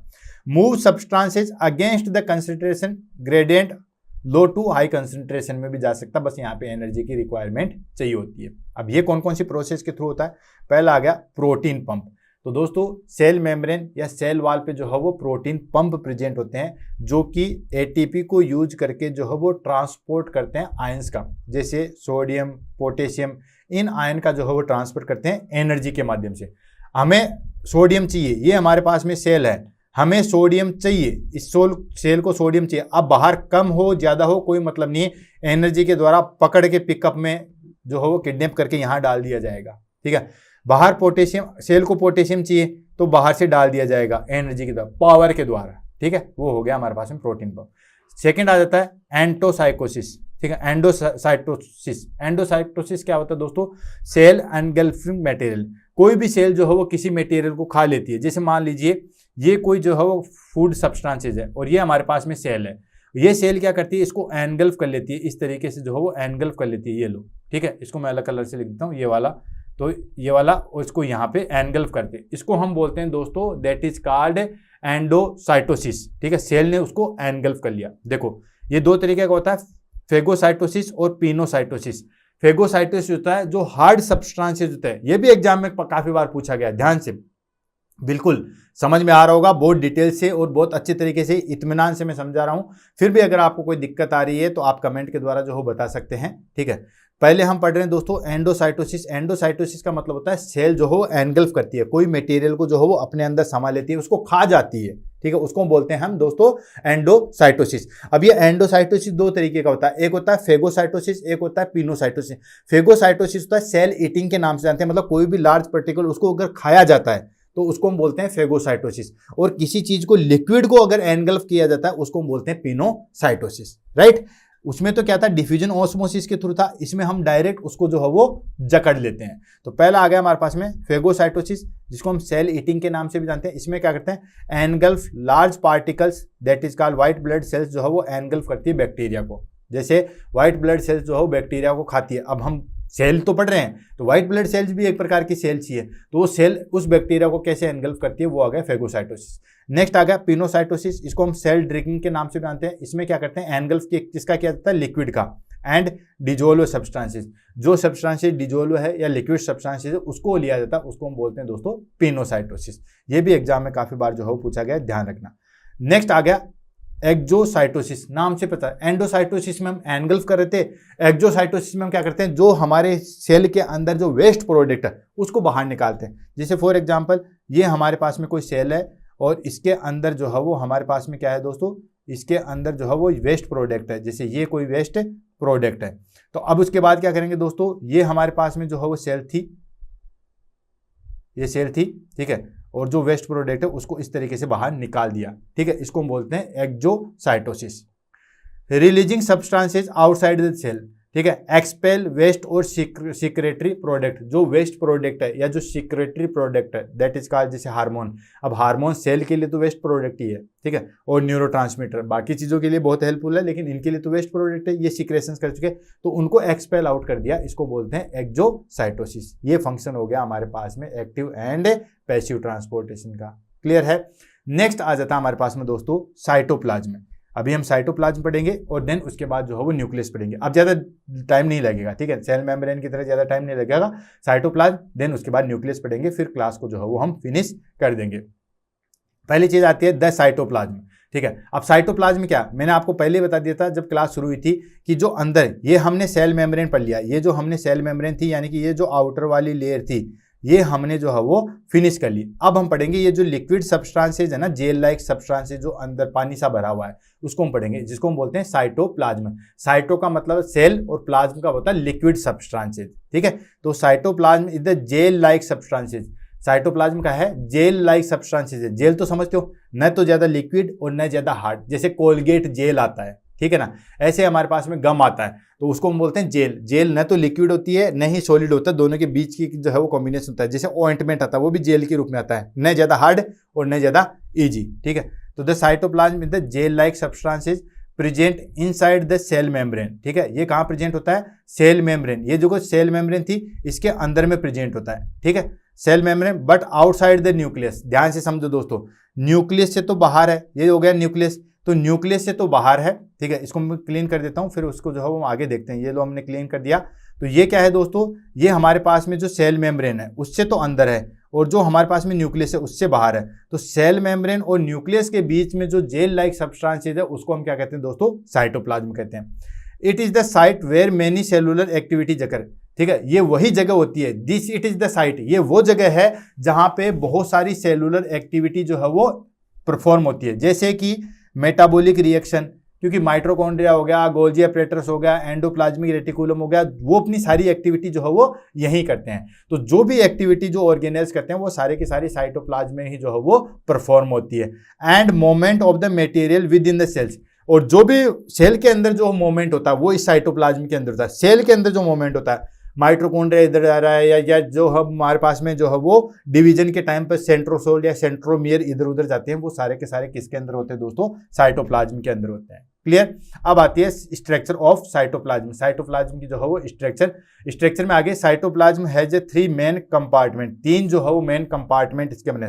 साइटोप्लाज्म के पार्ट नहीं है, साइटोप्लाज्म के कंपार्टमेंट जो है वो बने हुए हैं, ठीक है। पहला आ जाता है हमारे पास में साइटोसोल। साइटोसोल कौन सा हो गया दोस्तों, जिसको इंट्रा सेलुलर फ्लूइड भी होते हैं। जितना भी हमारे पास में जो है, ठीक है ना, जितना भी हमारे पास में जो चीजें बची वो आ गया हमारे पास में, दैट इज कॉल्ड साइटोसोल। यानी कि ये तो पूरा साइटोप्लाज्म आ गया, ये तो पूरा साइटोप्लाज्म आ गया, ठीक है।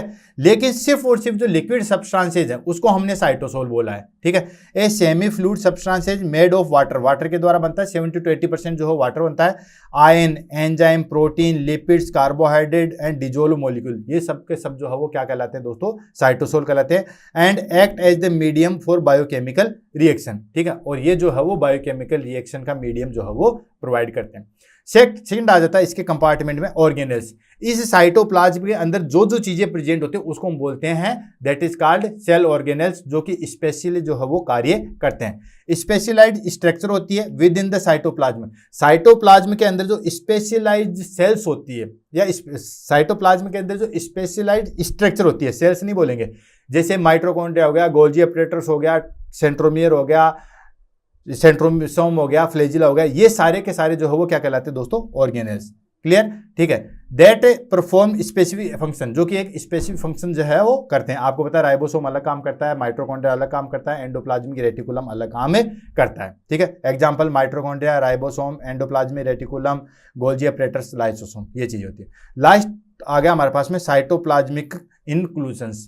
साइटोप्लाज्मिक इंक्लूजन्स में क्या होता है, नॉन लिविंग पार्टिकल्स प्रेगनेंट होते हैं, जैसे मेलेनिन है, स्टोर्ड न्यूट्रिशन है, ग्लाइकोजन वेस्ट प्रोडक्ट है, ये सारी चीजें। मतलब कुल मिला के हमने जो है वो साइटोप्लाज्म को 3 कैटेगरी में डिवाइड किया है। कौन सा, जैसे ये हमारे पास में जो है वो क्या होगी, सेल होगी, ठीक है। और ये हो गया हमारे पास में न्यूक्लियस। तो साइटोप्लाज्म क्या हो गया दोस्तों, साइटोप्लाज्म सेल मेम्ब्रेन से तो अंदर वाला और न्यूक्लियस के बाहर वाला जो जेल लाइक सब्सटेंस है वो हो गया साइटोप्लाज्म। अब इसको 3 कंपार्टमेंट में बांटा गया। पहला है साइटोसोल। साइटोसोल क्या हो गया दोस्तों, यानी कि जो वेस्ट प्रोडक्ट है और जो सेल ऑर्गेनेल्स है उनको अगर निकाल दिया जाए तो वो बचा साइटोसोल। मतलब साइटोप्लाज्म में सेल ऑर्गेनेल्स और वेस्ट प्रोडक्ट को निकाल दिया जाए तो बचेगा साइटोसोल। सेकेंड आया हमने हमारे पास में दैट इज कॉल्ड ऑर्गेनेल्स। तो जो इसके अंदर ऑर्गेनेल्स है, जैसे माइटोकॉन्ड्रिया, ये सेंट्रोमियर, ये एंडोप्लाज्मिक रेटिकुलम, ये गोल्जी अपरेटस, ये सारी चीजें ये आ गई हमारे पास में, दैट इज कॉल्ड ऑर्गेनेल्स। और लास्ट आ गया साइटोप्लाज्मिक इंक्लूजन्स। बहुत सारे ऐसे प्रोडक्ट होते हैं जो कि सेल्स के अंदर जो हो पड़े होते हैं, जैसे ग्लाइकोजन हो गया, वेस्ट प्रोडक्ट हो गया, देन उसके बाद जो है वो लिपिड्स हो गया, ये हो गया हमारे पास में साइटोप्लाज्मिक इंक्लूजन्स। क्लियर है। नेक्स्ट आ जाता है हमारे पास में फंक्शन ऑफ साइटोप्लाज्म। साइटोप्लाज्म के जो है वो क्या क्या फंक्शन है। अब देखो इतनी स्ट्रक्चर आपने देखी होगी तो आपको समझ में आएगा कि ये जो है वो स्ट्रक्चर प्रोवाइड करवाता है, जो भी एक्टिविटी करते हैं हमारे पास में जितने भी सेलुलर, वो सारी यही होती है।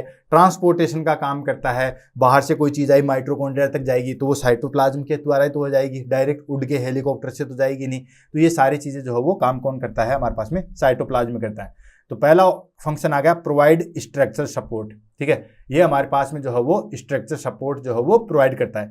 Maintain the shape of the cell, cell की जो है वो शेप बनाए रखता है। एंड सपोर्ट ऑर्गेनेल्स, और सेल के अंदर जो ऑर्गेनेल्स है उनको जो है वो सपोर्ट प्रोवाइड करता है। Next site of metabolic activity, metabolic activity को जो है वो साइट प्रोवाइड करवाता है, ठीक है।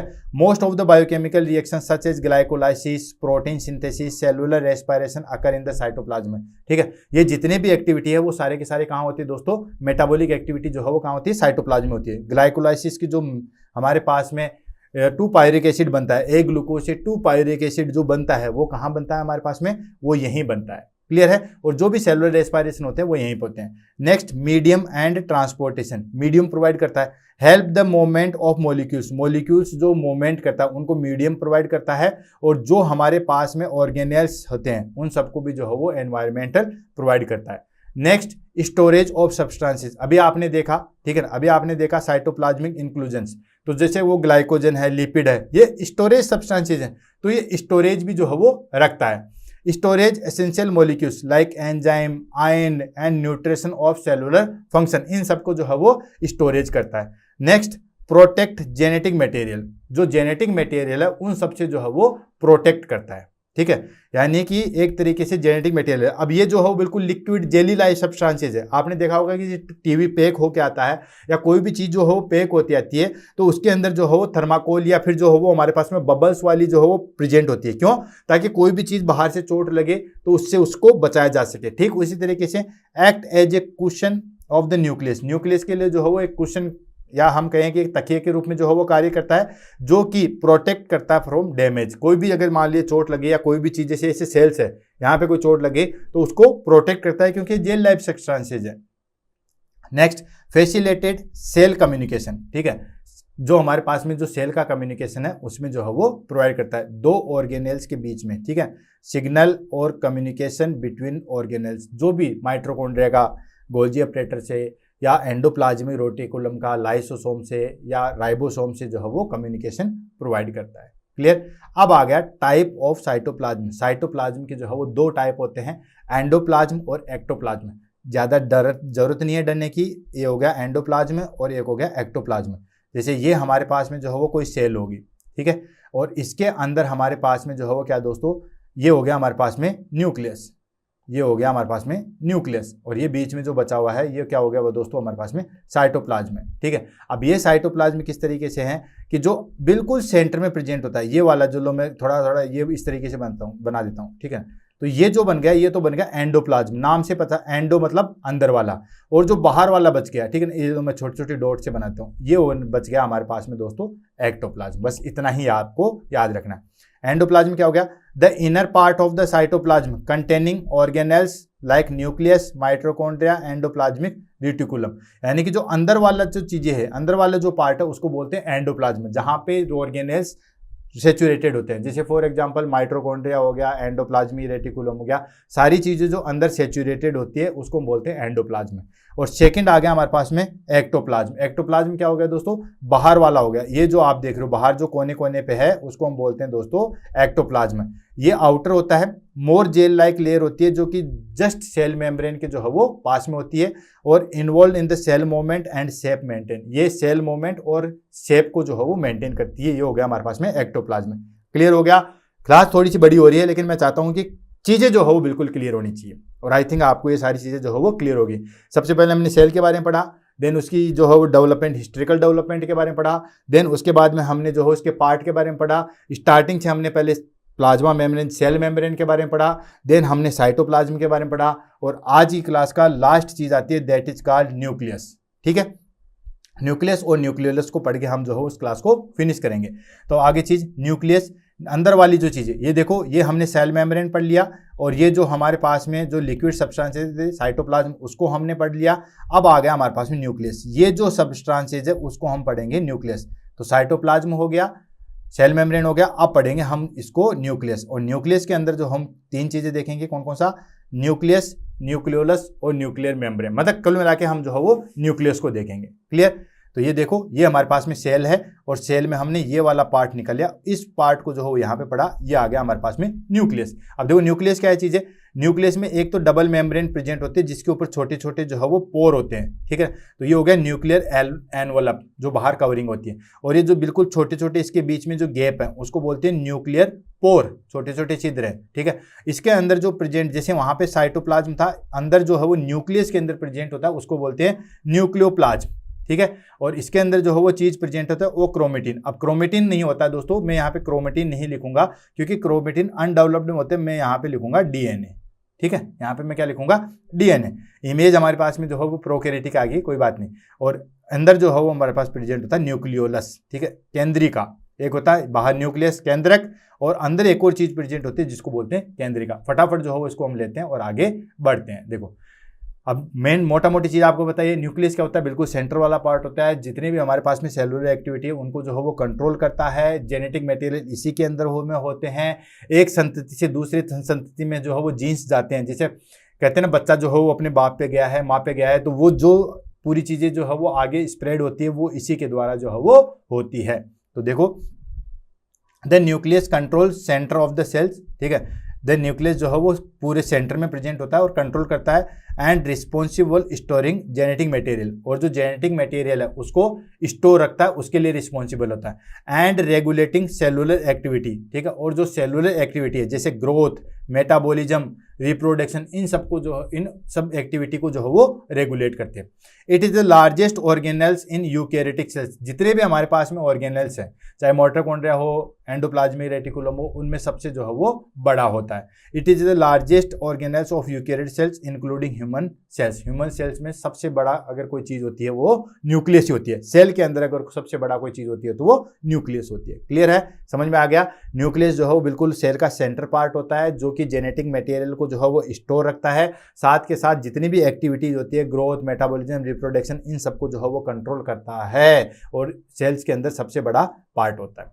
अब आ जाते हैं हमारे पास में स्ट्रक्चर ऑफ द न्यूक्लियस। बहुत ईजी है, जो कि ऑलरेडी हमने जो है वो पढ़ लिया है। स्ट्रक्चर ऑफ न्यूक्लियस में जो है नीचे वाले जो है वो कंपार्टमेंट होते हैं। कौन कौन सा? सबसे पहले न्यूक्लियर मेम्ब्रेन, जो कि मैंने आपको बता दिया था, न्यूक्लियर एनवेलप या न्यूक्लियर मेम्ब्रेन। ये जो हमारे पास में न्यूक्लियस है, इसके ऊपर जो कवरिंग प्रेजेंट होती है उसको हम बोलते हैं न्यूक्लियर मेम्ब्रेन। ठीक है, क्लियर हो गया।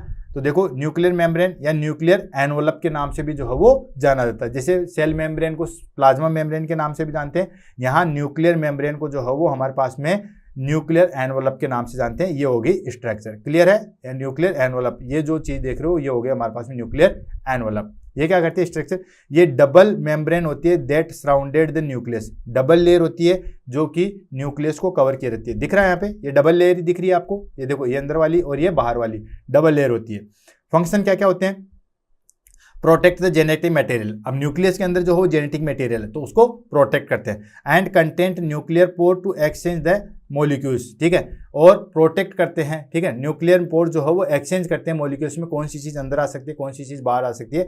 एक तरीके से ये गेट होते हैं। ठीक है, तो देखो कौन सी चीज अंदर आएगी, कौन सी चीज बाहर आएगी, उनको प्रोटेक्ट करते हैं।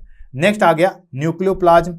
ठीक है, न्यूक्लियोप्लाज्म जैसे हमारे सेल्स के अंदर जो है वो साइटोप्लाज्म था। ठीक है, तो न्यूक्लियस के अंदर जो है वो हमारे पास में प्रेजेंट होता है न्यूक्लियोप्लाज्म। ये हो गया, बताया था मैंने, ये न्यूक्लियोप्लाज्म। ये जो लिक्विड सब्सटेंसेस है ये आ गया हमारे पास में न्यूक्लियोप्लाज्म। ठीक है, तो आ गया स्ट्रक्चर की बात करें, ये जेल लाइक सब्सटेंसेस होते हैं इनसाइड द न्यूक्लियस। सेल के अंदर जो जेल लाइक सब्सटेंसेस था उसको बोलता था साइटोप्लाज्म। न्यूक्लियस के अंदर जो है वो जेल लाइक सब्सटेंसेस है उसको हमने क्या बोला दोस्तों? न्यूक्लियोप्लाज्म। राइट, ये क्या फंक्शन होता है? इसका काम है provide a medium for movement of molecules inside the nucleus. Nucleus के अंदर कोई भी जो है वो मॉलिक्यूल्स अंदर जाएगा या बाहर जाएगा, उसके लिए जो है वो मीडियम प्रोवाइड करवाता है। साथ के साथ इसके अंदर जो है वो enzyme, ion and chromatin substances जो है वो प्रेजेंट होते हैं। नेक्स्ट आ गया क्रोमेटिन। क्रोमेटिन को मैंने आपको बताया था genetic material that is called DNA या प्रोटीन जो है वो प्रेजेंट होती है। स्ट्रक्चर की बात करें, DNA wrapped around the protein. DNA का स्ट्रक्चर आपने देखा होगा कि डीएनए जो है वो हमारे पास में प्रोटीन को चारों तरफ से जो है वो घेरे हुए था, जिसको हम हिस्टोन प्रोटीन के नाम से जो है वो जानते हैं। एंड थ्रेड लाइक स्ट्रक्चर होती है। आपने देखा होगा कि इस तरीके से जो है वो प्रोटीन मॉलिक्यूल्स है और जो हमारे पास में डीएनए वो इस तरीके से जो है वो इसके ऊपर कवरिंग किए हुए रहता है, डबल स्टैंडर्ड होता है। ठीक है, ये डबल स्टैंडर्ड जो है वो हमारे पास में प्रेजेंट होता है। देन फंक्शन की अगर बात करें तो फंक्शन आपको पता ही है कि जो भी हमारे पास में जेनेटिक चीज़ें हैं वो सारे की सारी यहीं पे रहती है। Store genetic instructions for protein synthesis. Protein synthesis के लिए जो है वो जेनेटिक चीज़ें जो है वो स्टोर रहती है। And during cell division chromatin coordinates into the chromosome. ठीक है, ड्यूरिंग सेल डिवीजन जो है वो क्रोमेटिन को जो है वो अलग अलग कोड बनाता है, अलग अलग जो है वो लेके जाता है क्रोमोसोम में जो है वो बदलता है। जब भी सेल डिवीजन होता है, आपको पता है यूकैरियोटिक में जो है वो सेल डिवीजन होता है तो उसमें हमारे पास में जो है वो सबसे पहले डीएनए का ही रेप्लिकेशन होता है। डीएनए का रेप्लिकेशन होने के बाद वो क्रोमोसोम में बदलते हैं और फिर 2 क्रोमोसोम बनते हैं, फिर बाकी सेल का जो है वो डिवाइडेशन होता है। लास्ट आ गया न्यूक्लियोलस। ठीक है, ये हो गया हमारे पास में न्यूक्लियोलस। देखो हमने क्या क्या पढ़ लिया, क्या क्या वो चीज़ होगी हमारे पास में। हमने सबसे पहले न्यूक्लियर एनवेलप पढ़ लिया, जो कि डबल स्टैंडर्ड जो है वो लेयर होती है और इसको प्रोटेक्ट करती है, साइटोप्लाज्म और न्यूक्लियस को जो है वो सेपरेट करती है। नेक्स्ट हमने न्यूक्लियर पोर पढ़ा, बीच बीच में जो है छिद्र होते हैं जो कि एक मीडियम का काम करते हैं। जो चीज़ न्यूक्लियस के अंदर जानी है साइटोप्लाज्म से या न्यूक्लियस से साइटोप्लाज्म आनी है उनको मेंटेन करती है। देन हमने न्यूक्लियोप्लाज्म पढ़ लिया, जैसे साइटोप्लाज्म था इसी के अंदर जो लिक्विड सब्सटेंस है उसको बोलते हैं न्यूक्लियोप्लाज्म। अब हमने जो है वो लास्ट आ गया न्यूक्लियोलस केंद्रिका, जो कि सबसे सेंटर में जो है वो प्रेजेंट होती है। ठीक है, अब आ गया न्यूक्लियोलस। न्यूक्लियोलस क्या है? A small dense region inside the nucleus. Nucleus के अंदर भी जो है वो एक स्ट्रक्चर प्रेजेंट होती है जिसको हम बोलते हैं न्यूक्लियोलस केंद्रिका। फंक्शन की अगर बात करें तो प्रोड्यूस राइबोसोमल आरएनए। ये जो है वो राइबोसोमल आरएनए, 3 प्रकार के आरएनए होते हैं। कौन कौन से होते हैं? एक होता है हमारे पास में आरएनए, ठीक है, एक होता है mRNA और एक होता है हमारे पास में tRNA। ठीक है, तो ये 3 प्रकार के जो है वो ribosomal RNA, messenger RNA and जो है वो ट्रांसपोर्टेशन आरएनए। तो जो राइबोसोमल आरएनए वहाँ वो कौन प्रोड्यूस करता है, वो न्यूक्लियोलस जो है वो प्रोड्यूस करती है। Assemble ribosomes which layer move to the cytoplasm to protein synthesis, ठीक है, ये असेंबल करते हैं राइबोसोम को और साथ के साथ जो साइटोप्लाज्म में प्रोटीन सिंथेसिस होता है उसको जो है वो मूव करती है बाद में। क्लियर। लास्ट आ गया न्यूक्लियर पोर, जो कि मैंने आपको बता दिया बीच बीच में जो छिद्र होते हैं, opening of the nuclear envelope, nuclear envelope के बीच बीच में जो छिद्र होते हैं वो होते हैं न्यूक्लियर पोर। ये क्या करते हैं दोस्तों, फंक्शन क्या है, the selective exchange of material, ठीक है, सेलेक्टिव एक्सचेंज ऑफ मटेरियल, जैसे आरएनए अंदर जाना है, प्रोटीन बाहर जाना है या प्रोटीन अंदर आना है, उनका जो है वो मेंटेन करते हैं, ठीक है। लास्ट आ गया फंक्शन ऑफ न्यूक्लियस। न्यूक्लियस का क्या फंक्शन है, आपको बताइए कि जो भी जेनेटिक मटेरियल उनको स्टोर रखता है, जो भी सेल एक्टिविटी है उनको कंट्रोल करता है, प्रोटीन सिंथेसिस को जो है वो कंट्रोल करता है, देन उसके बाद जो है वो क्रोमोसोम बनाने में हेल्प करता है। ये सारी चीज़ें जो है हमारे पास में किसका काम है, न्यूक्लियस का है, न्यूक्लियस का है। तो पहला फंक्शन आ गया store and protect genetic material, ठीक है, जो भी जेनेटिक मटेरियल है उसको स्टोर करता है और प्रोटेक्ट करता है, यानी कि प्रोटेक्ट और जेनेटिक मटेरियल को जो है वो प्रोटेक्ट करता है। जैसे कि content DNA which carry genetic instructions for the cells, जो कि जेनेटिक इंस्ट्रक्शन जो है वो सेल के प्रोटेक्ट करता है। Next control cell activity, cell activity को जो है वो कंट्रोल करता है, जो मैंने आपको बता दिया था कि regulate the gene expression, growth and metabolism को जो है वो कंट्रोल करता है। रेगुलेट प्रोटीन सिंथेसिस, आपको बताया न्यूक्लियोलस जिसके अंदर जो है वो एमआरएनए का जो है प्रोडक्शन करती है उसको कंट्रोल करता है। तो DNA provide instruction for making protein via mRNA, तो रेगुलेट करता है प्रोटीन सिंथेसिस कितना करना है, कैसे करना है, उन सबको जो है वो रेगुलेट करता है। Next cell division and reproduction, आपको पता ही है सेल डिवीजन के टाइम पे जो हो सबसे पहले इसी में जो है वो डिविडेशन होता है, पहले डीएनए जो है वो दो में बनता है, फिर उसके बाद बाकी सेल का जो है वो डिवाइडेशन होता है। तो डायरेक्ट मियोसिस एंड मियोसिस जो है वो करता है। नेम राइबोसोम प्रोडक्शन, ठीक है, जो न्यूक्लियोलस था, ठीक है, वो क्या करता है, राइबोसोम का प्रोडक्शन करता है और प्रोटीन सिंथेसिस करवाता है। And selective transportation of molecules, आपने देखा है जो न्यूक्लियर पोर है वो सेलेक्टिव मीडियम का जो है वो ट्रांसपोर्ट करता है, कौन सी चीज अंदर आनी है, कौन सी चीज बाहर जानी है, इन सब का जो है वो कंट्रोल करता है। क्लियर है दोस्तों। तो दोस्तों आज की क्लास बड़ी जरूर हो गई है, लेकिन मैंने जो है बेसिक चीज़ों से समझाई है। कहने का तात्पर्य ये होता है कि पढ़ो ऐसे जैसे बरसों जीना हो और जियो ऐसे जैसे कल ही मर जाना हो। आज आपने सिर्फ सेल पढ़ा तो इसका टंटा ही खत्म कर दिया, आपने पूरा अच्छे तरीके से डिटेल में देख लिया, उसके बाद इसको देखने की जरूरत नहीं है। तो एक बार पढ़ो लेकिन उसको अच्छे से पढ़ो, भले ही टाइम लग जाए। मैं फटाफट बताता कि ये सेल मेम्ब्रेन होती है, डबल लेयर होती है, देन उसके बाद आगे बढ़ गया। पूरी सेल को मैं 10 मिनट में भी कंप्लीट करवा सकता हूं, जबकि हमारे पास में सेल अभी आधी हुई है। अभी ऑर्गेनेल्स पढ़ेंगे, कल की क्लास में हम ऑर्गेनेल्स पढ़ेंगे, mitochondria, ribosome, endoplasmic reticulum, centromere, cilia, flagella, ठीक है, वैक्यूल्स, इन सब के बारे में पढ़ेंगे, वन बाय वन कर पढ़ेंगे, इनकी स्ट्रक्चर पढ़ेंगे, इनके फंक्शन पढ़ेंगे, ये कल की क्लास में पढ़ेंगे। आज की क्लास में हमने जो है सेल कहा था, बेसिक स्ट्रक्चर देखी थी, देन उसके जो हो पार्ट देखे थे, तो उसमें हमारे पास में जो हो प्लाज्मा मेम्ब्रेन, देन उसके बाद साइटोसोम, साइटोप्लाज्म, देन उसके बाद न्यूक्लियस, इन सबको जो हो हमने देखा था, बहुत डिटेल से, बहुत अच्छे तरीके से देखा था। और ईमानदारी से आप बताइएगा आपको क्लास कैसे लगी, कितना इंप्रूवमेंट जो है वो आपकी क्लास से पहले था और अब हुआ, इसके बारे में जरूर बताइएगा। कमेंट जो हो जरूर कीजिएगा, और आपके कमेंट जो हो रियल मोटिवेशन है। एक तरीके से जो हो हम ये भी देते हैं कि जो हम पढ़ा रहे हैं वो आपको कितना समझ में आ रहा है। इसी के साथ दोस्तों all the best, have a nice day. Comment जरूर कीजिएगा क्लास के बारे में, ताकि जो है वो एक इन्फॉर्मेशन प्रोवाइड हो सके। तब तक के लिए दोस्तों all the best, have a nice day. कल मिलते हैं सेल ऑर्गेनेल्स के साथ में।